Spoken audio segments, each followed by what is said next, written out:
Hey everybody, it's James from Dream Better English and I'm bringing you another article today.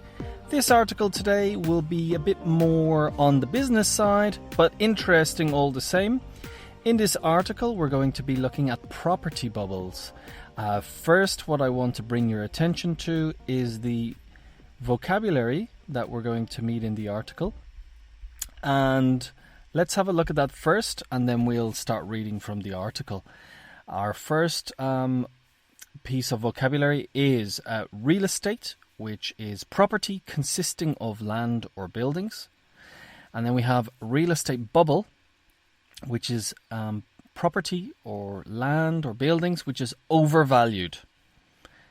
Unsustainable, not able to maintain the current rate or level. That's unsustainable. We have metropolis, which is a capital or main city of a country or region. Retrospective, looking back on or dealing with past events or situations. That's retrospective.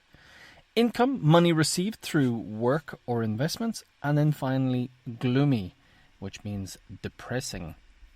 Okay, so when we look at our article, the UBS investment bank warns of the risks of a real estate bubble reinforced by the pandemic, as COVID-19 pandemic, in European metropolises, with one notable exception, Madrid. So the rise in real estate prices has accelerated over the last 4 quarters despite a context of global recession.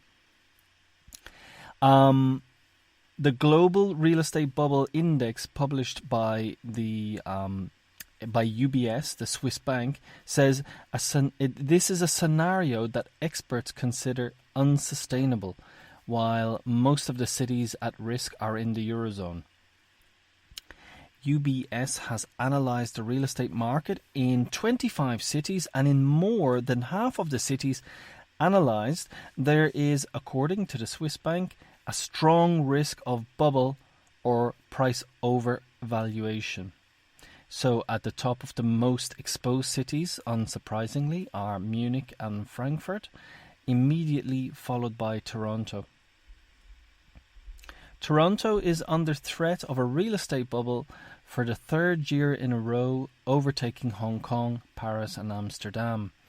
The real estate market in Vancouver has calmed down, but it is still overvalued, and this is noted by La Presse in Montreal, while the Tribune de Genève underlines that Zurich appears for the first time in the ranking of cities at risk, even if the Swiss economic capital has been recording the highest price growth rates in the country for years.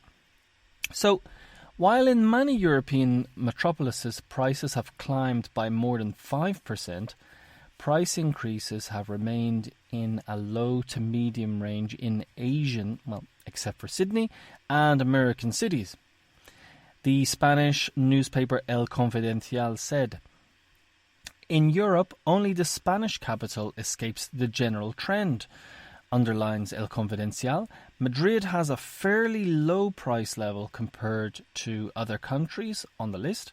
In fact, UBS considers real estate in Madrid to be valued at a fair value, so it's reasonable.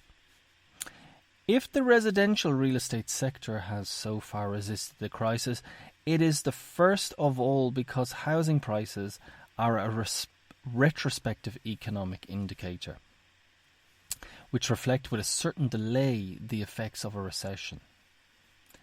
Also because most of the potential buyers did not experience any direct loss of income in the first half of 2020. However, the uncertainty persists, explains the Tribune de Genève. While it is impossible to predict to what extent the high unemployment rate and the gloomy outlook in terms of household income will affect property prices. So the massive recourse to teleworking or working from home and the flight of city dwellers, as people who live in the city, the flight of city dwellers to more remote areas. Affordable prices could soon push cities to raise taxes, which does not look well for the property prices, adds a UBS expert. So, once again, this article, a bit more on the business side today. Let's recap our vocabulary from the article. Real estate, property consisting of land or buildings. Real estate bubble, overvalued property. Unsustainable, not able to maintain something at the current rate or level. Metropolis, capital or main city of country or region. Retrospective, looking back on or dealing with past events or situations.